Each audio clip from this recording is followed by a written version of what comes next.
Ik zit op mijn werkkamer en ik jij er een keer een knal en ik zie uit de dakraam bij en een hele oranje gloed boven boven en al je vlammen.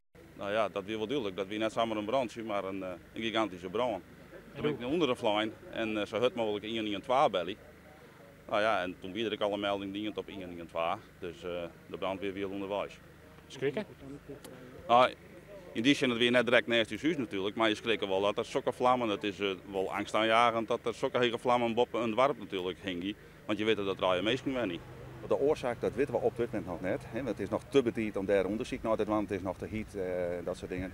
Belangrijk is natuurlijk dat er op dit moment asbest vrijkomen is. En dat moet eerst onderzocht worden hoe die metingen west is, de resultaten daarvan vanzelfs.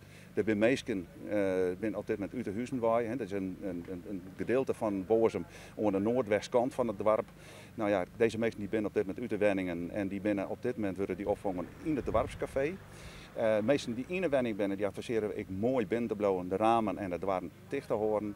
En is men al boeten best de squon en de jasten et cetera boeten te litten, want dat asbest moet net in de wenningen. Je had het bericht gauw uitdien, maar toch wie er al drie mensen die het, nou ja, toch wat inademen. Ja, weer behoorlijke rookontwikkeling. En dan kun je je voorstellen natuurlijk, zo'n loods zit van alles wat in en dat rikt behoorlijk. En met name een oer en wenweek ja, dan is het, ben er toch mensen die toch het verkeerde stof van binnen krijgen. Nou, we hopen dat dat mooi valt.